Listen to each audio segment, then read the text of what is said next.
Ed, Ed, Eddy!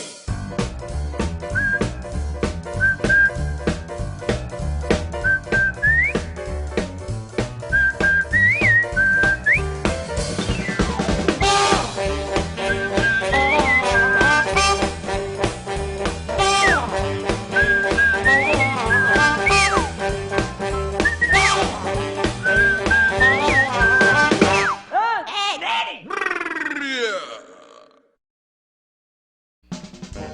Ed, Ed, and Eddy. Now, as a kid, Ed, Ed, and Eddy was a cartoon that I didn't watch that much compared to SpongeBob, Invader Zim, Simpsons, and Grim Adventures of Billy and Mandy. But whenever I did watch it, I can say it was a classic cartoon that's awesome, and I think the TV movie is also very good better, better than other certain Cartoon Network movies. Yeah. Well, naturally, with every popular cartoon at the time, there was a video game except Invader Zim. I remember playing this game many years ago, and not really thinking anything of the game, and here I am a few years later reviewing the game on PS2. So the game in terms of story, setting, and characters is all identical to the show. It's in the neighborhood area and consists of Ed, Double D, Eddy, and all their stupid friends doing whatever. They want to just mess with people, basically, and get jawbreakers, and avoid the cankers. Every level has like a little story to it, like trying to get ice to prank people or getting Eddy's jawbreakers back. It's really just like the TV show on all levels, and that's exactly how I, and I'm sure everyone else, would want it. So the game is a 3D action adventure platformer type game. I would say it's a blend of those three since it never really does just one thing. In the game you play as Ed, Ed, and Eddy. All three of them can jump once and have a very basic attack. You can switch to any one of them on the fly. Each one of them has a few things that make them unique. Ed can pick up stuff and knock out enemies. Double D can go in first person and shoot water balloons, in addition being able to use technology like doors, control panels, etc. And Eddy he really does nothing. He can throw like stink bombs, and I use these once. When you press L1, you do a super move that uses all three Eds. Ed's is that they all get in a line and start going fast and smash into stuff. Double D's is Ed and Eddy start bouncing him, allowing him to get higher up. Eddy is where they all stand off of each other and have good balance. All three of these will be used consistently throughout the game.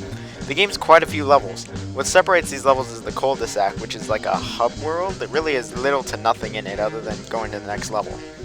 The actual levels in the game are incredibly linear, with one exception at the end of the game. It's very basic platforming and simple puzzle solving for the most part. You have to use each character's special talents to get through each level. There are around 10 levels in the game, something like that. Each is slightly different from the last, with an objective differing each level. However, you will be doing mostly the same thing throughout each mission. Get to here, pick this thing up, have Double D look at this thing. It's pretty basic stuff. And in the game there are a few things to actually collect. There's coins, which are all over the place. Use these to buy jawbreakers in the hub world. Jawbreakers are all over the place. I'm not actually sure what the point of collecting them is, besides making your total percent go up, though. Some are hidden in levels, but some are just there in plain sight. And then there's these eggs. To get these eggs in 6 of the levels there is a chicken, and if you chase it down and kill it, you get the egg. And these are basically just cheats. And lastly, there are these hidden parts to costumes that are located in sandboxes of all places. By getting all of these, you get the 2 best levels in the game. The levels in the game are okay, I guess. Most of them feel really similar on all levels, except the 2 secret levels. These are totally different.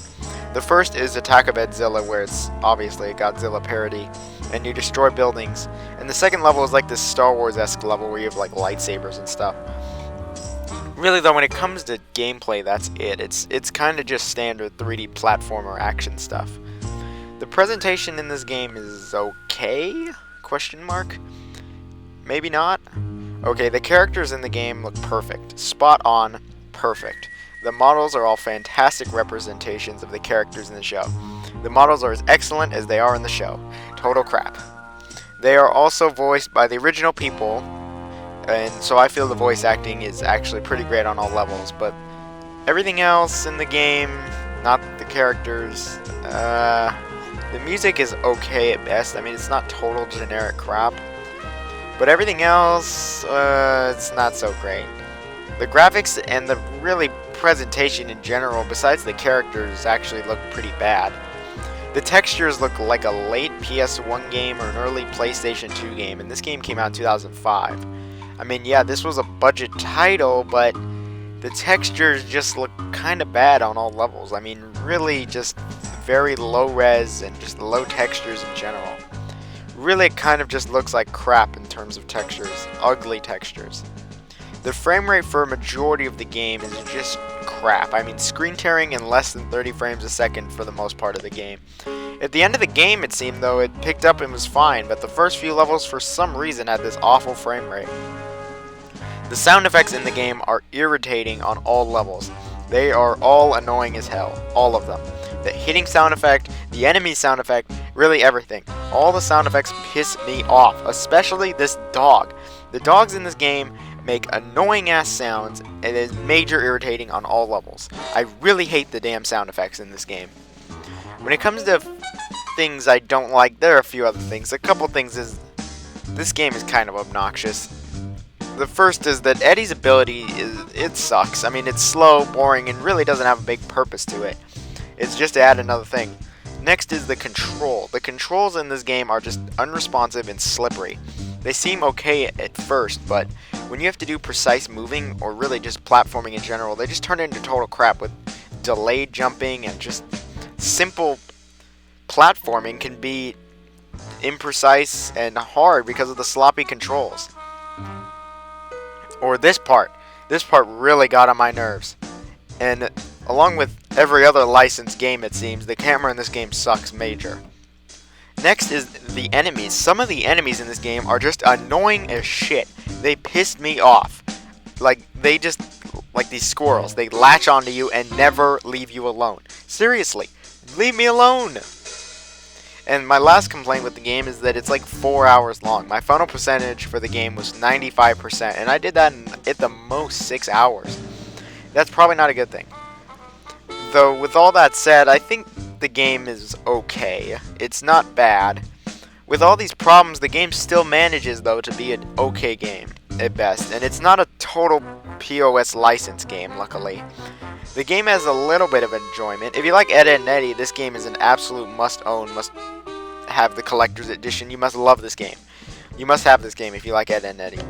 If you aren't a fan of the show, there is absolutely no reason to play this game. There's nothing you haven't seen before. I recommend the movie and the show far above this game. This game comes out to be an average, okay at best license game, but it's really not much more than that.